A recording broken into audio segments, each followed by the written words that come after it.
Shalom. Shalom. Marav.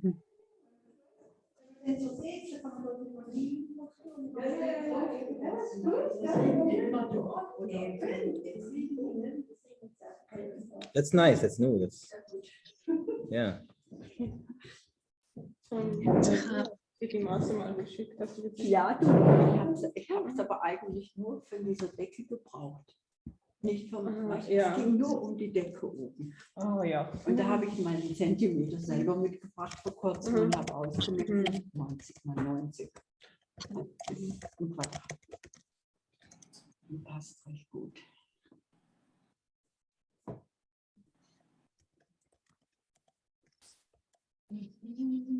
Hat alles geklappt mit dem Transport. Ja, anstrengend, aber stimmt. Das ist Torah, ich meine. Ja, schon. Now in Torah, the morning. We have to see which Torah we want, anyways. We need only one for Rosh Hashana. One Torah. Nur für Two, no? I think we need two. Oh, we need two. Okay, so we have to bring two then. So what's young? I think it's nice that. Yeah. Yeah. That's how it's there. Oh, good. Oh, I remember. Is Judy there? She also Judy wants- is not here. No. Not here yet. Okay. Aber die müsste schon zu Hause sein, ne? No, she's still in Kondistik. She comes tomorrow.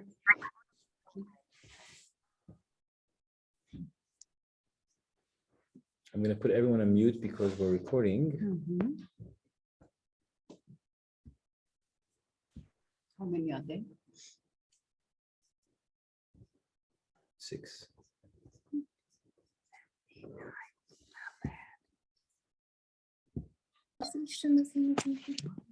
Wanted to come too. Margaret wants to join. Yeah.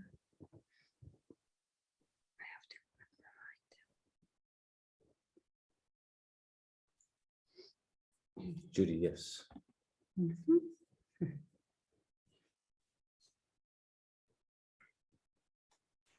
Ich habe vorhin noch ein paar Bilder geschickt. Okay.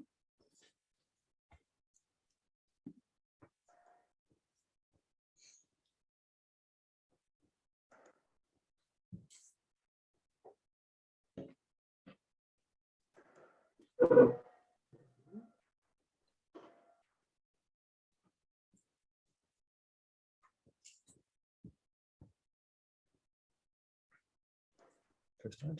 Yeah. Shabbat Shalom.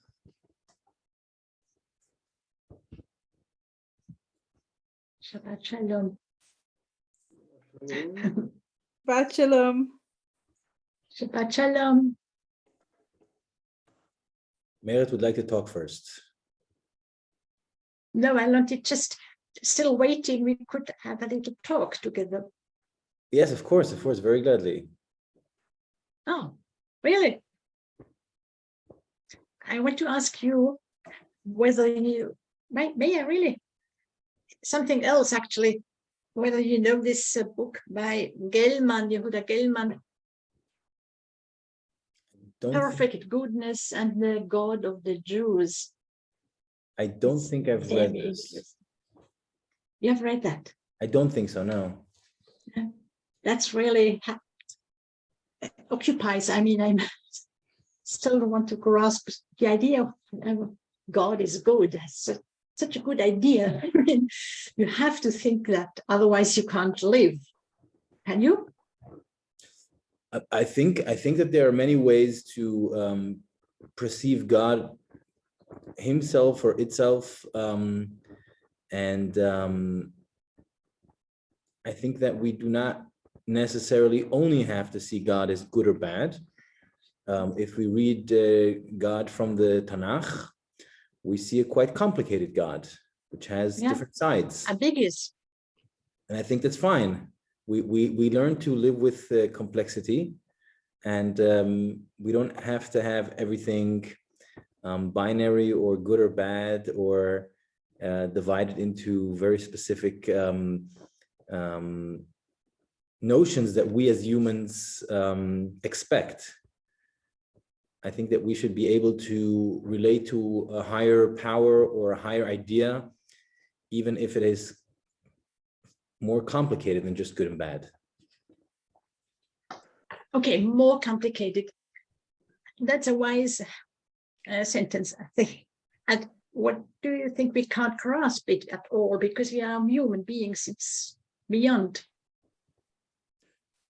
That is one notion of perceiving God, and I know that many people see God as something beyond human reach. And I think that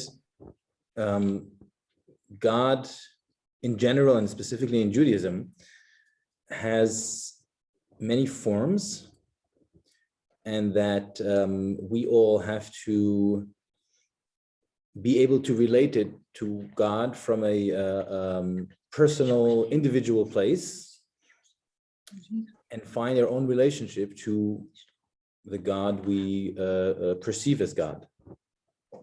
Mm-hmm. And in the Hasidism, that's his idea.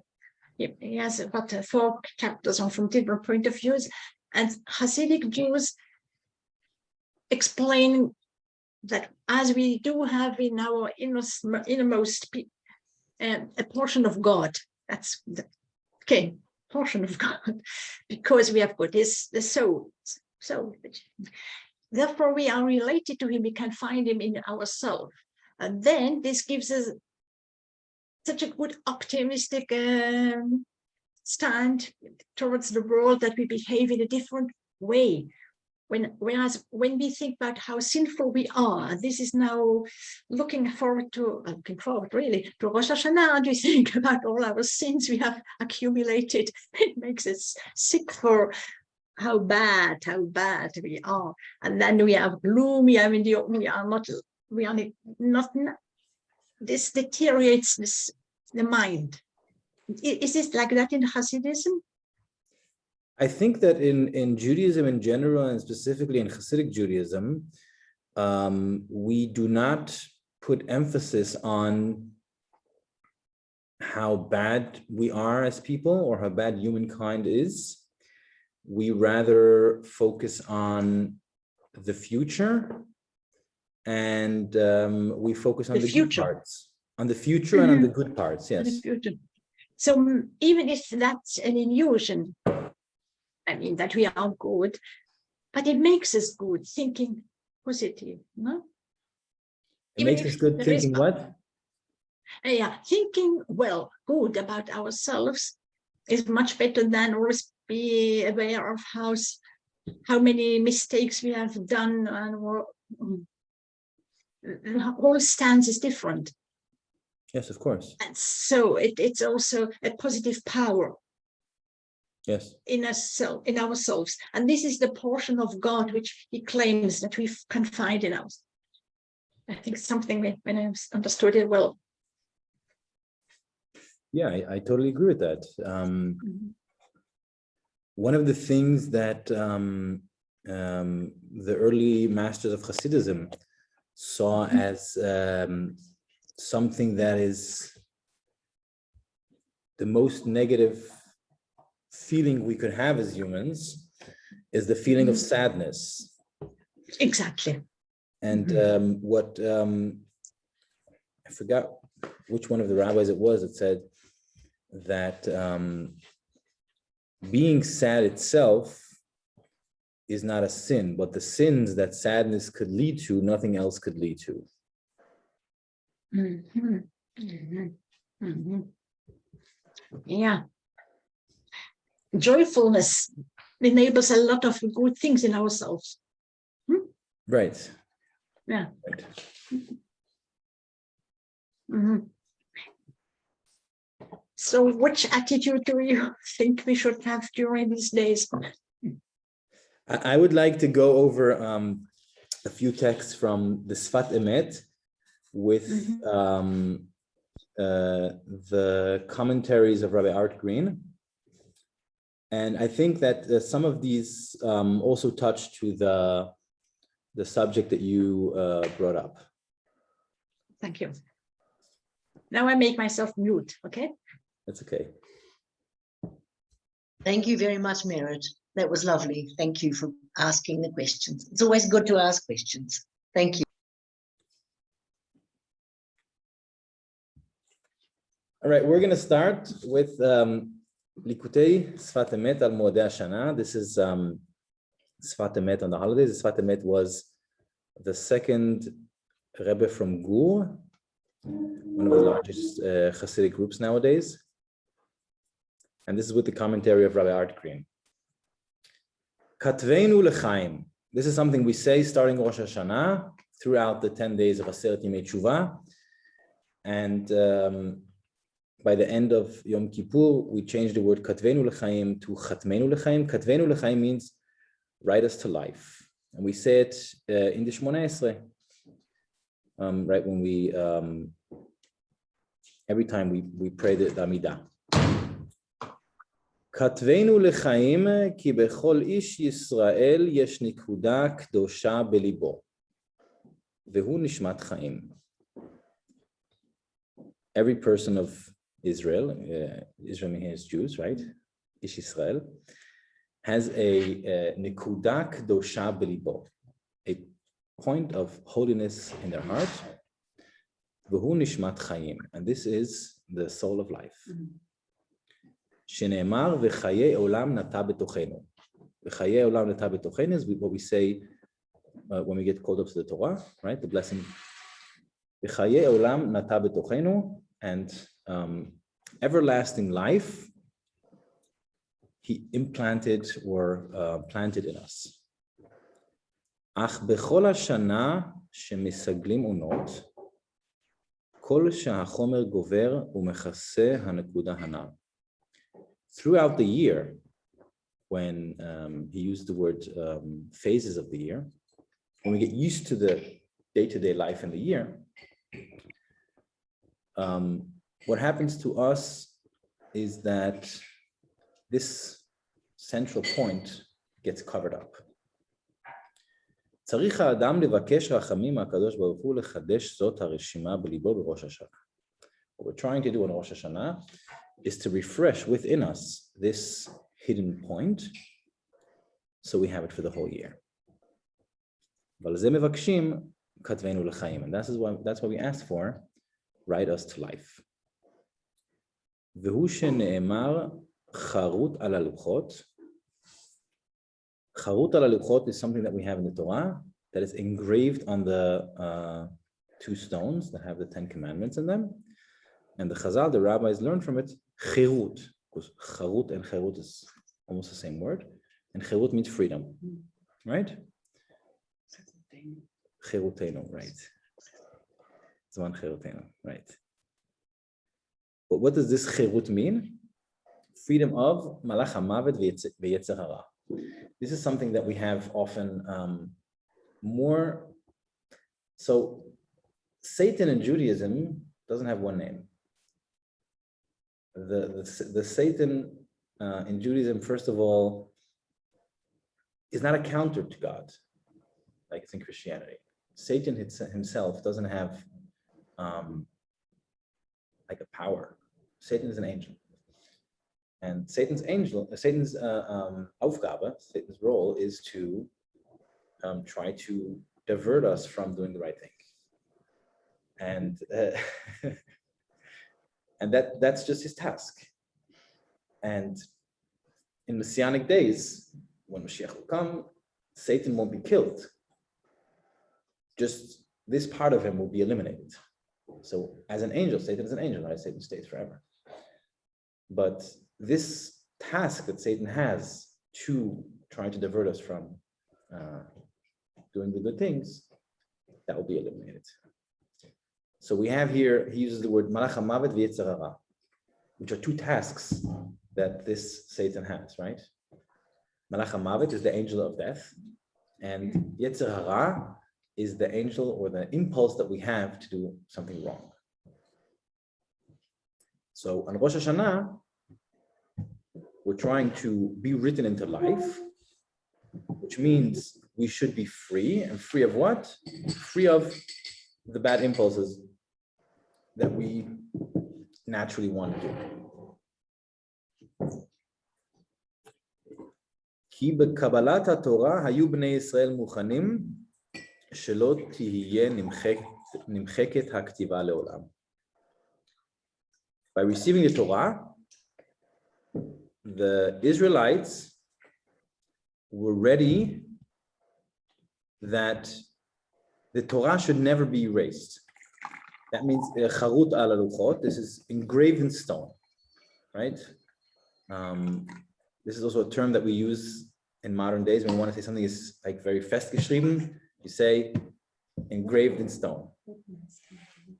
So the fact that then the Torah was engraved in stone is coming to say that at that point they were saying we really want to accept everything that is written in it forever. So what happens? רק על ידי חטא נתקלקלו אחר כך וצריכים לחדש החיים כל שנה. Through sin, we were diverted from that original intention that it should be engraved in stone. And this is something we have to renew every year.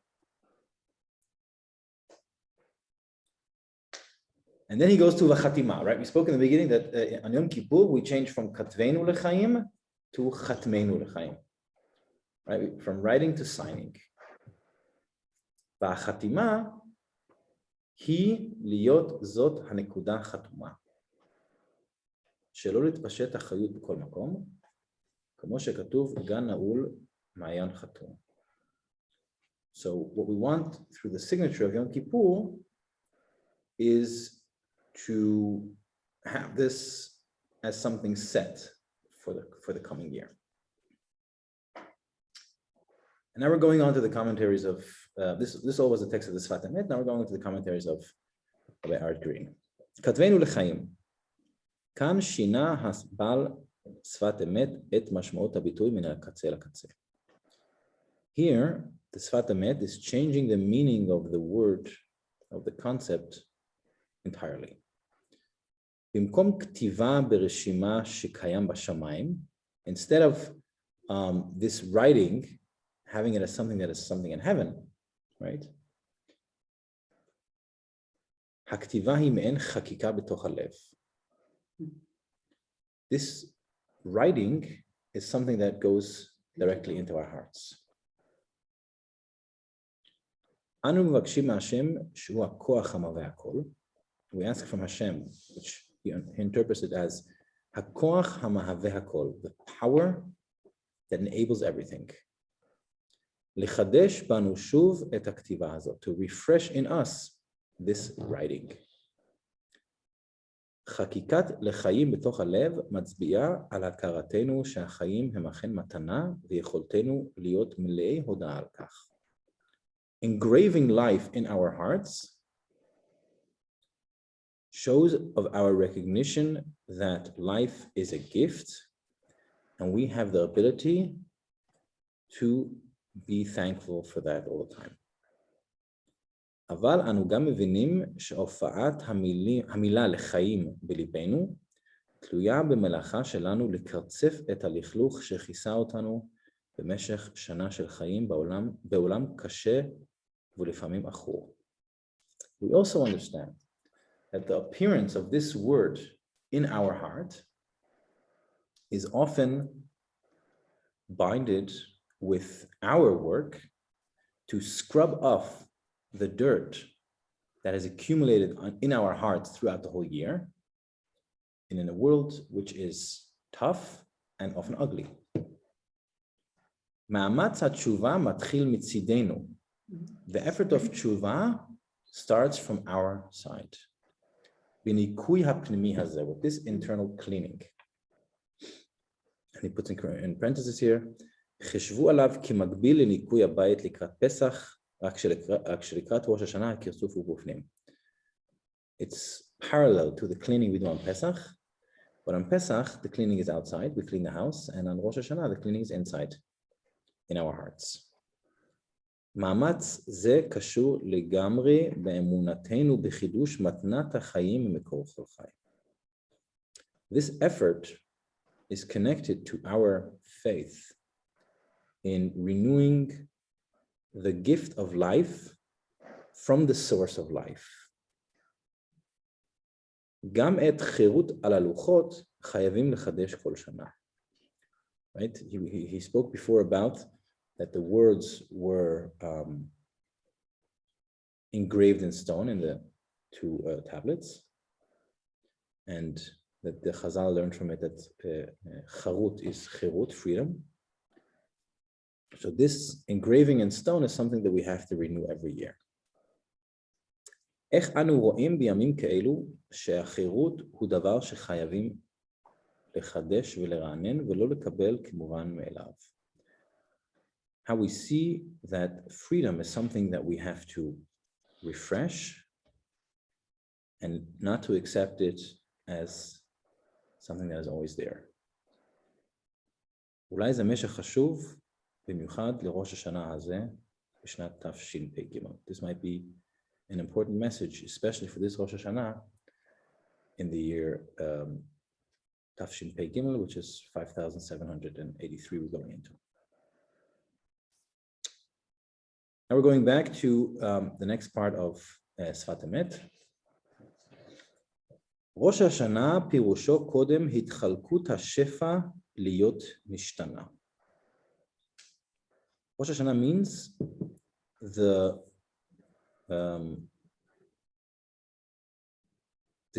distribution of Shefa.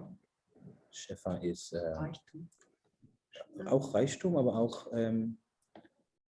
Prosperity vielleicht oder Wohlstand. To be different. כי כשבאה חיות השם יתברך לעולם הזה, תחת הזמן והטבע, משתנה מרוחניות לגשמיות. When this life comes to this world, under the circumstances of time and nature, it changes from spirituality to gashmiut, to something tangible. ראש השנה הוא המקור וההתחלה קודם ההשתנות, כי במקורו הוא בלי ציור גשמי. Rosh Hashanah is the source and the beginning of everything before it changed from something spirituality, something spiritual, to something on this world that has scientific reach. Because in the beginning, everything was without a gashmiyut image. It was all just spiritual. It becomes non-spiritual only when it comes into this world. This I didn't understand. Question. May I? Of course. I didn't understand the way from Gashmiut, okay, and Shefa and this overflowing of the goodness, I think it's overflowing of goods, to where to Gashmiut. That there is a conflict between spirituality and the other one. What is it? Actually, materialism. It doesn't say materialism. that. That's a better translation. Yeah, materialism. Gashmiut. Gashmiut, okay. How does it come about, this materialism? All of it disturbs the spirituality because it's too much matter. It doesn't disturb. Just under the circumstances of time and nature that we have in our world. It turns from something that's from Gashmiyut, from Ruchaniyut to Gashmiyut, from spirituality to materialism. That happens when? Chomranut is also a translation for that. I think there's a better translation for Gashmiut. Gashmiut, I always understood as something tangible because this is Gashmiut. Gashmiut is also something that you can't like feel, but you could measure. So Gashmiut is basically the term used for everything that's not necessarily Ruchaniut, spirituality. So it could be something physical, but it also could be behavior, it could be something measurable. It doesn't have to be something negative, it could just be something that's not Ruchaniut. And it becomes this under the circumstances of the world that we're living in. Give an example, please. An example of something that comes, the example that he's using is life. Life coming from heaven or from the source of life is something spiritual, and life coming into this world is not spiritual anymore. We could do something spiritual with the life that we have, but life as is not a spiritual thing.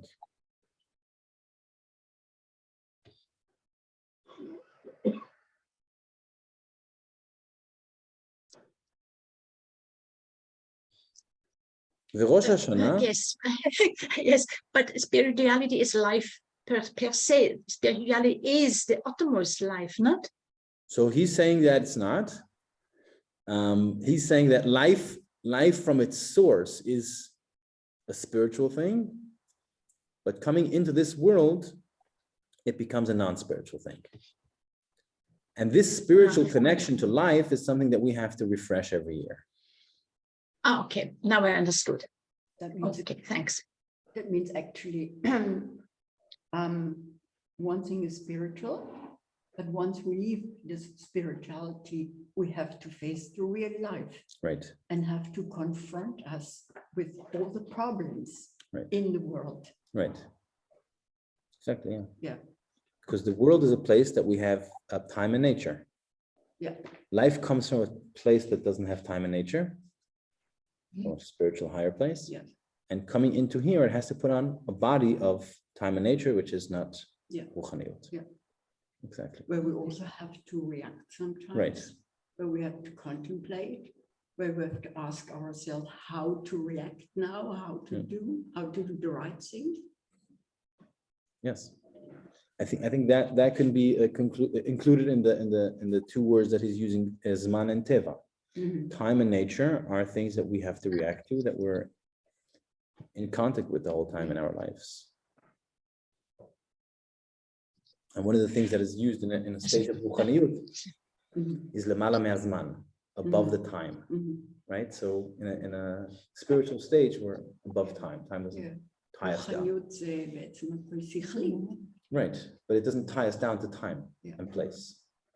Being in a spiritual state, as individuals or as a collective or as something higher, is something that's not bound to place and time. It's something that's above that. And this is what we're trying to connect to in times like Rosh Hashana, this higher state.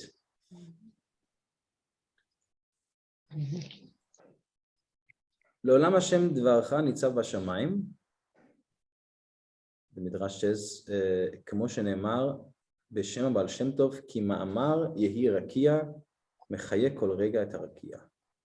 וכן כל מאמרי השם יתברך חיים וקיימים.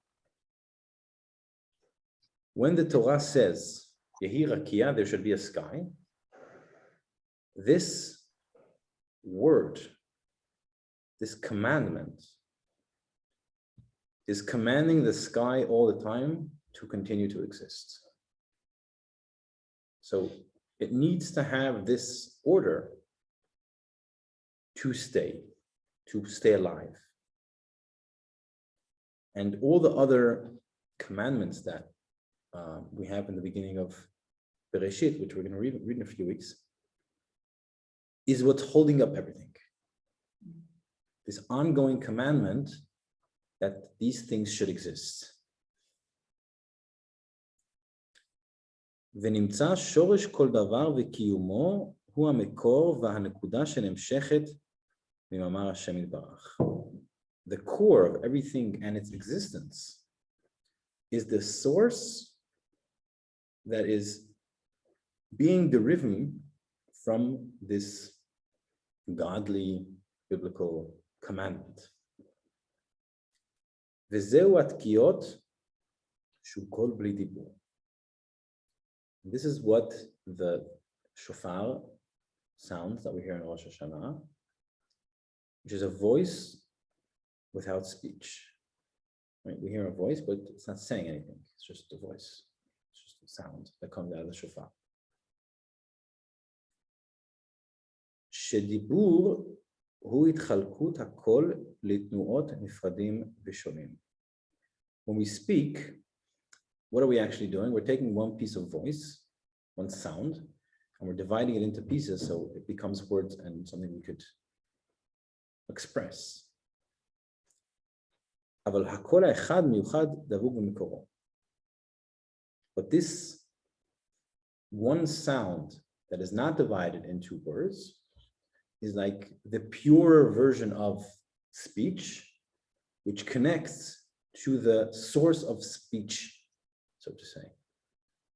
We don't have to hear the words. This is like the connection to this ultimate speech that's not bound to specific language or words, it's just a sound. והיום בראש השנה החיות דבוקה בשלושה כנ"ל, קודם התחלקות והשתנות, אנו רוצים לדבוק את עצמנו בפנימיות החיות. But Rosh Hashanah is the liveliness is connected to its source before it got divided and changed.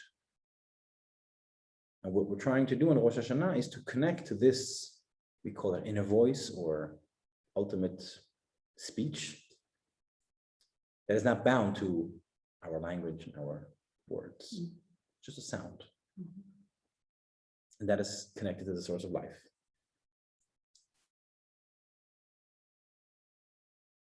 Now we're going to the text of Art Green, commentary on it. Rosh Hashanah, הנקודה שממנה תימשך השנה כולה, היא תחילת שנה. פועל שיש בו גם שינון וגם שינוי. This is a bit of a wordplay with the word shana. Right? In Hebrew, we have every word has a shoresh, has three letters. Shana. But the poal shana also has in it shinun and shinui. Shinun means repeating, and shinui means change. לשנות. לשנות בבניין קל. פירושו לאמור או לעשות אותו הדבר שוב ושוב, כלשון משנה, to doing or saying the same thing again and again. אבל הפיל הוא לשנות, לעשות דבר אחר. What is that? To change, to do something else. הנה דרשה שלמה לראש השנה כבר בשם החג. This is a whole speech about Rosh Hashanah only in the name of the חג. בתחילת שנה חדשה, אנו שבים לראש, למקור. The beginning of a new year, we go back to the source, to the head. לפני התחלקות הדברים, before everything was divided up. בידינו בימים אלה להכריע אם יהיה שינוי בשנה החדשה הזאת. It is in our hands to decide and to determine if there will be a change in this year, או רק שינון, or we will only repeat. חזרה על מה שכבר היה. We repeat on what we did last year. אנו מסוגלים לבחור איזה משני אלה לעשות, או איך לשלב את שניהם יחד. We have the capacity to choose which one of these we want to do, or to combine both of them. What do you mean by like repeating what was wrong? Sort of like what do you have to do? What do you mean by that? I didn't get that. So clearly. Repeating.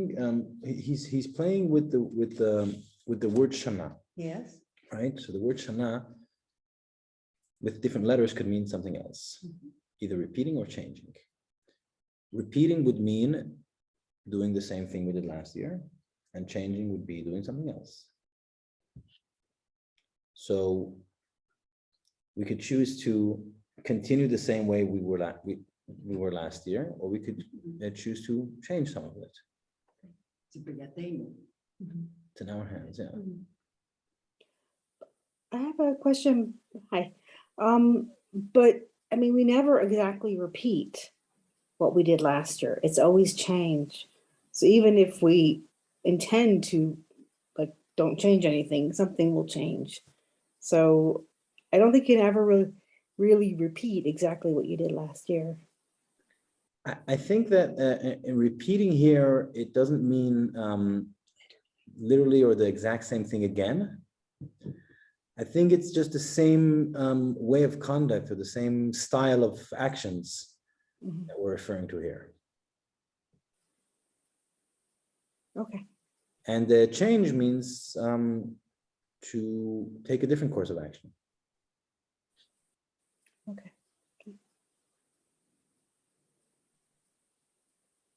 אבל יש פה גם יותר. He says there is something more than that. הקול האחיד של השופר, the unified voice of the shofar, העולה מעבר לכל המילים, that goes beyond of all the words. גם מזמין אותנו להזדהות עם האחד הקדמוני הזה. This invites us to identify with this one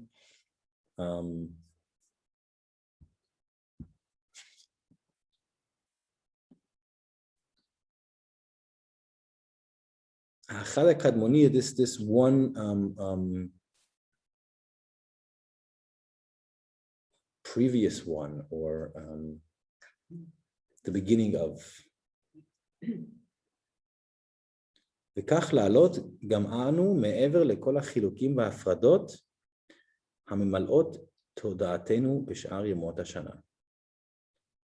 And like that, we could elevate ourselves beyond all the divisions that fill our consciousness throughout the whole year.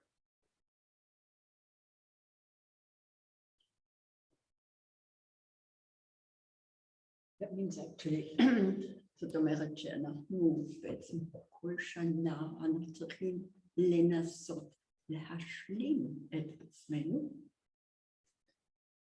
להשלים ממה? You mean to perfectionize? To get better. To get better. To get higher. Right. Yeah. I think that he's trying to go back to the text of the Sfat Emet and try to read something in it in terms of, if we use the word of Shana, we could also use that to this change versus doing the same. And towards the end, using the shofar to connect to this voice beyond language. But of course, change is always required. In order to do something better, we by default have to change. Otherwise, we're not getting better. Even if we stay the same, we're not getting better. Better is always change. Mm-hmm. Worse is also change, but better is.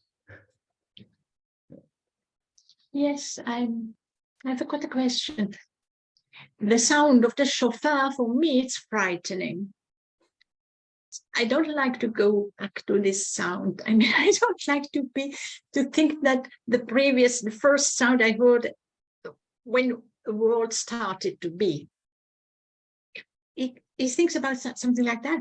Do I understand right? He thinks about there was in the beginning no voice expressing words, but it was just a sound.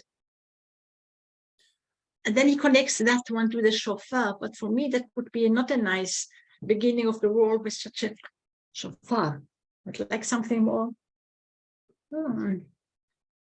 I think That's that like it, a lot the more shofar, inviting, the sound of the gentle, shofar gentle. is intended to be a bit unsettling.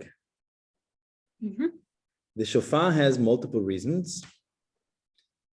One of the reasons is remembrance towards God, about the righteousness of Avraham Avinu when he was willing to sacrifice his son Isaac. And instead he sacrificed the aisle, and what we use on Rosh Hashana is the horn of the aisle. But towards us, the shofar is intended to be an unsettling sound to awaken us. It's not intended to be a soothing sound, it's intended to be an awakening sound.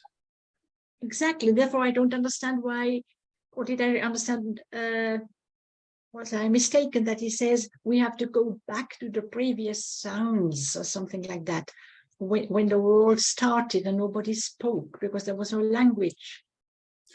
I think that he's saying that there is a deeper meaning to the sound of the shofar other than just an unsettling sound to awaken us. Mm. That the sound of the shofar is something that can connect us to something prior and deeper that we all were connected to before mischiefs or sin came into the equation. Mischiefs and sins and misunderstandings because of not well-spoken words, which we misunderstood perhaps. Yes. But this is this previous ultimate positive sound that Positive. predates everything that we use as language. Okay, positive. Then I agree. When it is positive, I agree with it. If of course it should be the positive voice. Okay. The negative voice is something that we create. Mhm. This is Okay. something that comes between us as people. When we use our voice to say things that divides us, this is a creation of us. But the sound as it is for itself is something higher and uniting, and comes before the sounds that we created words out of. Well, that would be nice. And could you identify this sound with the voice of God or something like that? We do have by Matan Torah on Mount Sinai, we do have the voice of the shofar. So there is that connection, Exactly. of course. That's it. Yeah. There is a connection, of course. Because may I add something? What I Of read course. just now. Of course. That was the same Mr. Gelman. He says that at the beginning, why don't we start with the Aleph, but with the Bereshit Bet? He says, not he, is somebody who is called the Rabbi, from a Hasidic rabbi, but I don't exactly know. Okay, not so important. He says that Anochi Adonai Elohecha asher hotzeti otcha mimitzrayim, Anochi was said just at the beginning of the creation, but nobody was here to hear it. But no man was there. And afterwards, in the creation, during the whole creation, men were so occupied and so noisy that they didn't hear it anymore. This Anochi. Only at the opportunity of Har Sinai, when they were on Mount Sinai, all of a sudden it was nobody spoke, and then the world came into connect in the mind of, they heard it, but actually it was always there, because God didn't stop saying all the time, Ani Adonai Elohecha. And when we are quiet, we can hear it. Right. That's the explanation of a Hasidic rabbi. Yes. I think that's nice. Yes, of course. What do you? Of course. That appeals to me. I think that the notion generally of when we are quiet, we can hear it, is something that the Hasidic masters try to empower the individuals to seek their own spiritual connection with the divine, and not having to go through rabbis or people that studied or whatever. And that is something we see right from the start. And that is, of course, also something that created much opposition for the Hasidic movement, because the Jewish communities and the rabbis working in them were used to, for many years, to have a very cleared pyramidic structure within the communities, where the simple people had to go through them to be legitimate in the community or to do anything in the community. And this notion that we as individuals have the power to get to that connection ourselves, like you said, if we listen well enough. This is a very big change in Jewish thought. And this is something that goes nowadays far beyond the Hasidic movement in many either non-Orthodox or non-Hasidic communities. These ideas have made their way in, which of course I see as a very positive thing. I think we have time for one more piece before we have to make Abdallah.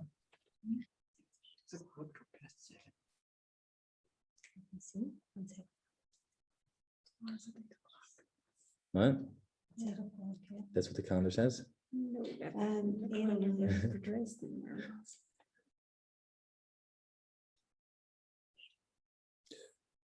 No, we could do 7:30.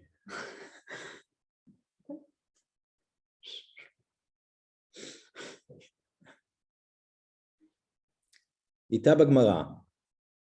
The Gemara, it's written in the Gemara. Yeah, you see. Amru malachei hasharet lifnei HaKadosh Baruch Hu. The angels said before God, מפני מה אין בני ישראל אומרים לפניך הלל בראש השנה ויום הכיפורים? Why do the Jews not say on Rosh Hashana and Yom Kippur the prayer of Hallel? Hallel, praising, which we say on Pesach, Sukkot, Chanukah, Purim, Purim not, but We have a part in the normal. Purim we say it also, right? Yeah. No, and on Rosh Hashanah Yom Kippur, No, just during. During- right. We have. Rosh Hallel, Chodesh. yeah, right. we say it throughout the year at all the holidays, Mhm. besides on Rosh Hashanah Yom Kippur. Why? That's what the angels are asking why. Amar HaKadosh Baruch Hu, Hashem answers, אפשר מלך יושב על כיסא דין וספרי חיים ומתים פתוחים ובני ישראל יאמרו הלל?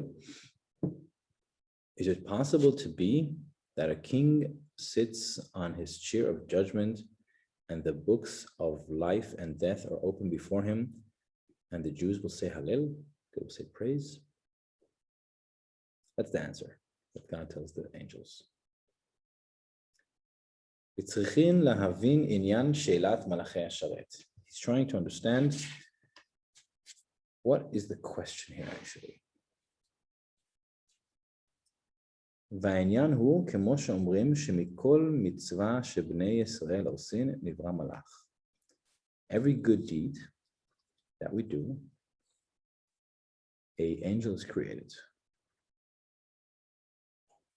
ובאמת ראש השנה ויום כיפור הם המועדות. ראש השנה and יום כיפור are holidays. ונמצא אז השמחה גם כן בלבבות בני ישראל. And also then there is joy in the hearts of the Jewish people.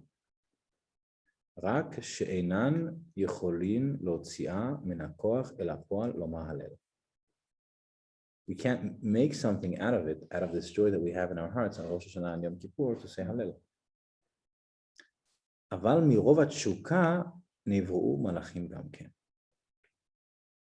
But from the enormous passion that we have for joy on Rosh Hashana and Yom Kippur, the angels are still created.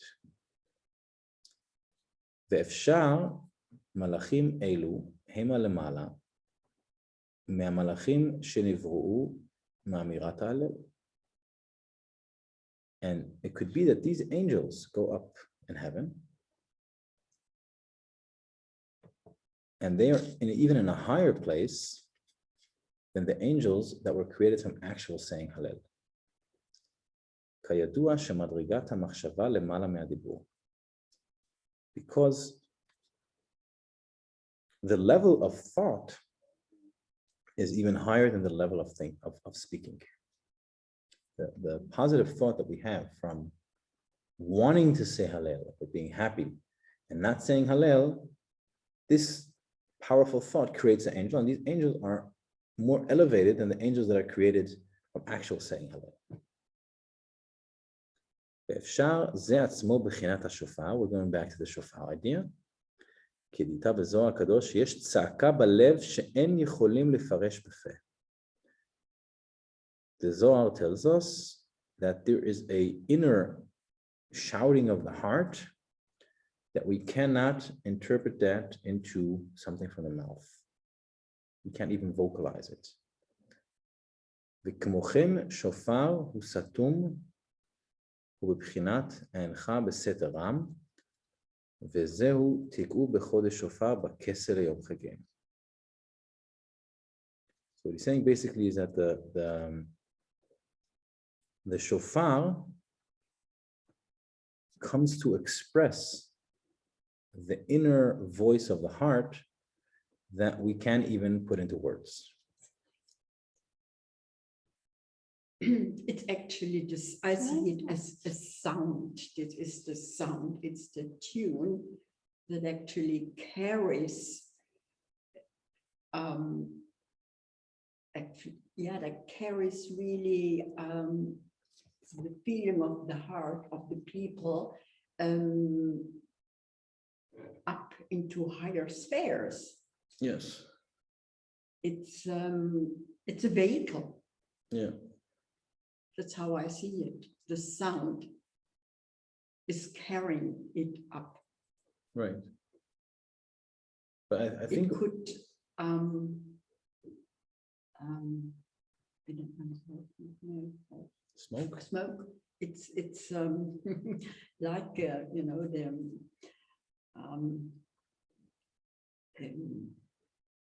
how they call it, the shamanen. Sometimes they work with smoke. It's more or less the same. They use the smoke as a mediator, right? You know, to eliminate maybe bad thoughts. Yeah, I think that's a different aspect of it, because we had a few connections of what the voice of the shofar could be. It could be, like you said,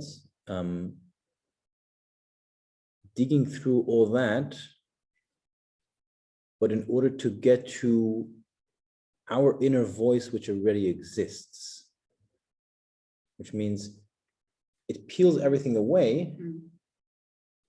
But what we're trying to get to is to our inner voice, which we all have in ourselves.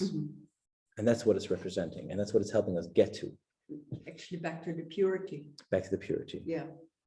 But I think that the purity could be seen as something that we're trying to connect to outside of us. And the inner voice is something that is in us already, that we just have to find a way to revive.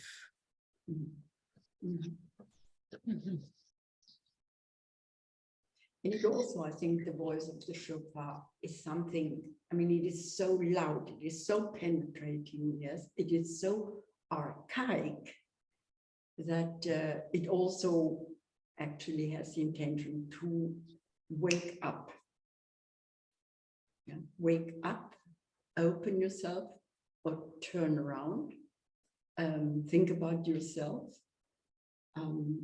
There are so many interpretations possible, I think, to the shofar, to the sound of the shofar. I think that's the beauty of it, that it's beyond speech, Mhm. which enables us to find so many interpretations in it, where each and every one of us to connect to the shofar from their own place. Because it's not bound to words and it's not bound to language, Mhm. it's a sound that we could all interpret how we wish. Yeah, that's true.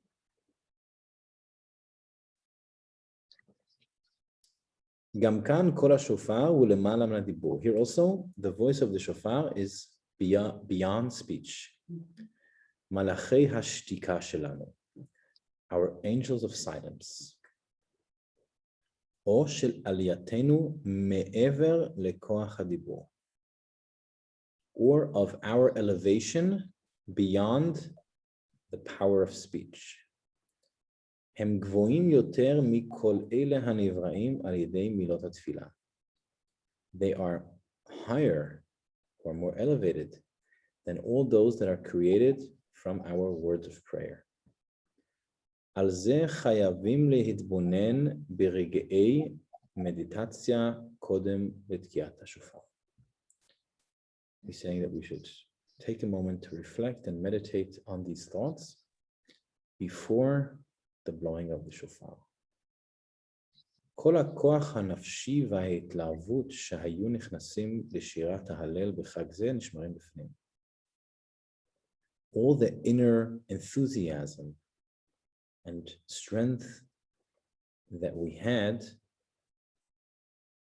for singing Hallel, for singing praise, are preserved inside of us. ואפשר לכוון את כולם ליצירת מלאכים. And we could direct those thoughts to creating of these angels. אלו בוודאי יהיו מלאכי סנגוריה שיעמדו לצידנו כשנגיע לתפילת מוסף. All these will definitely be angels of advocacy for us when we get to Musaf, which is the longer Amidah.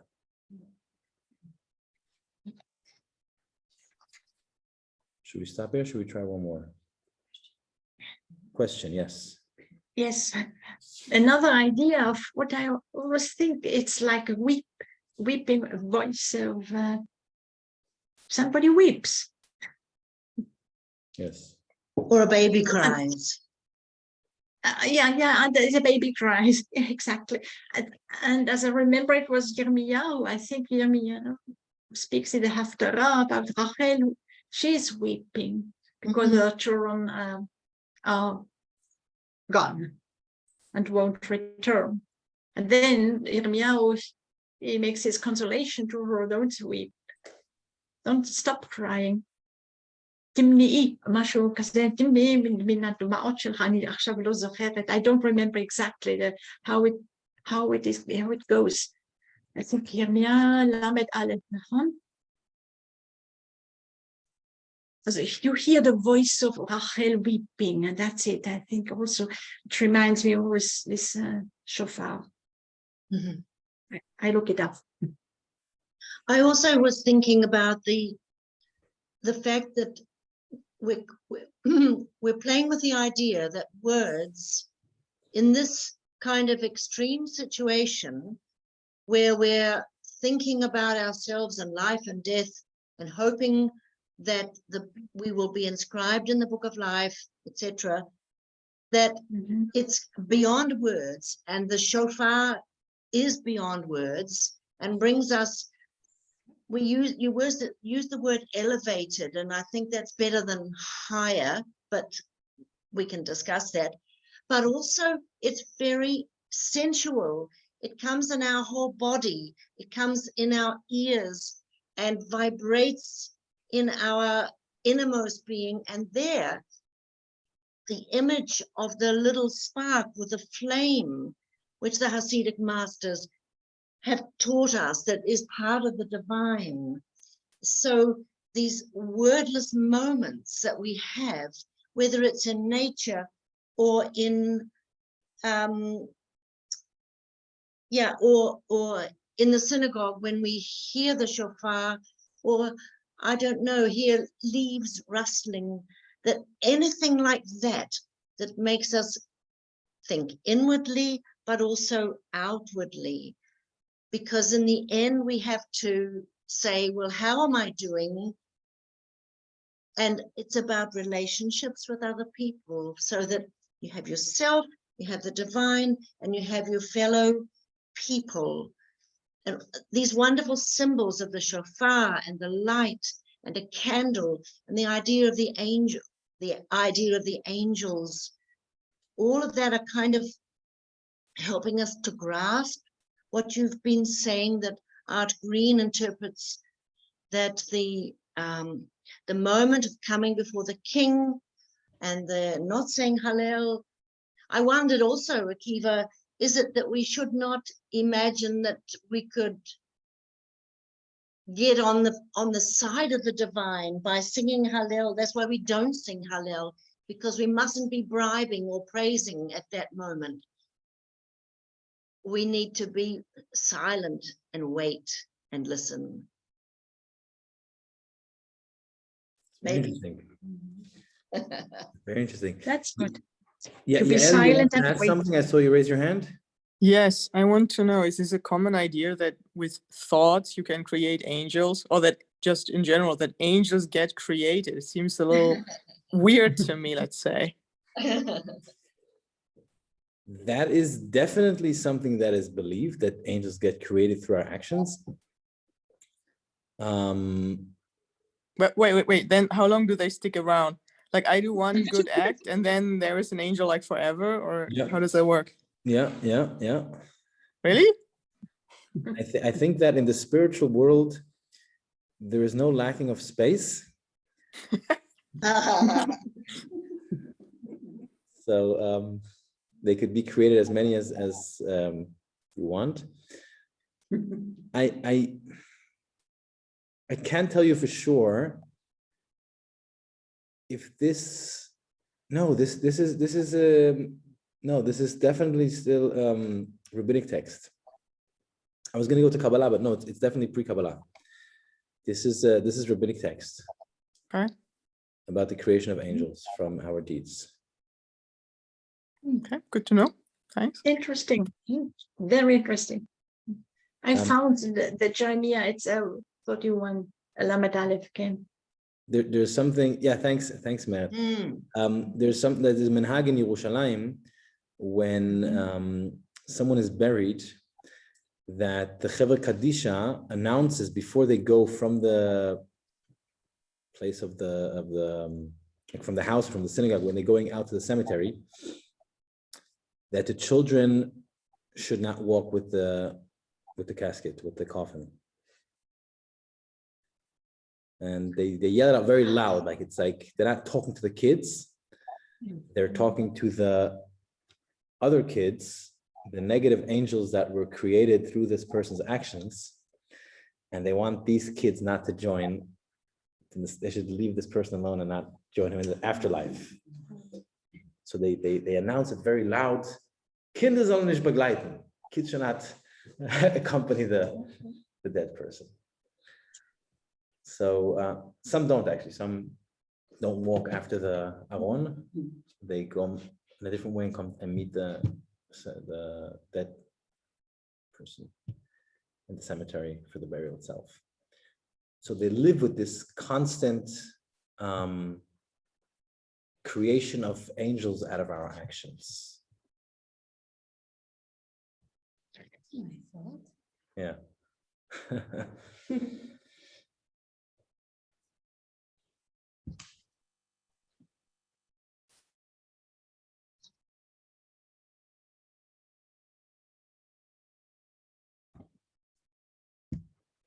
Havdalah.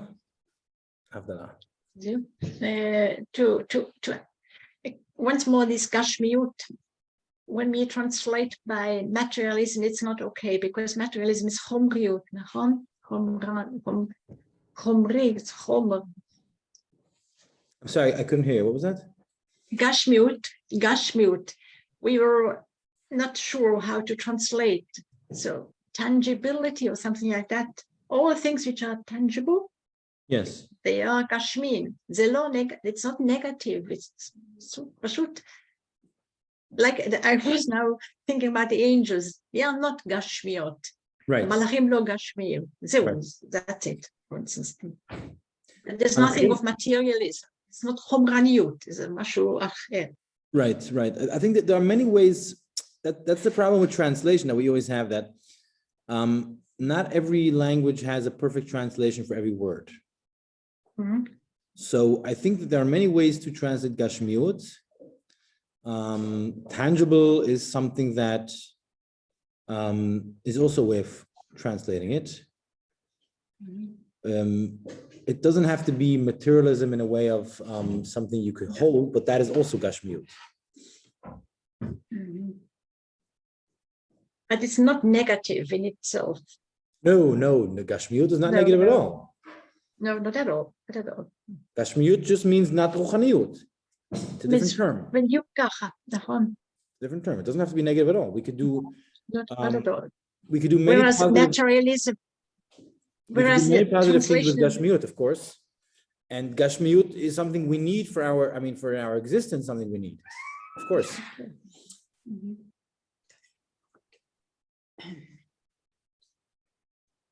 Hmm?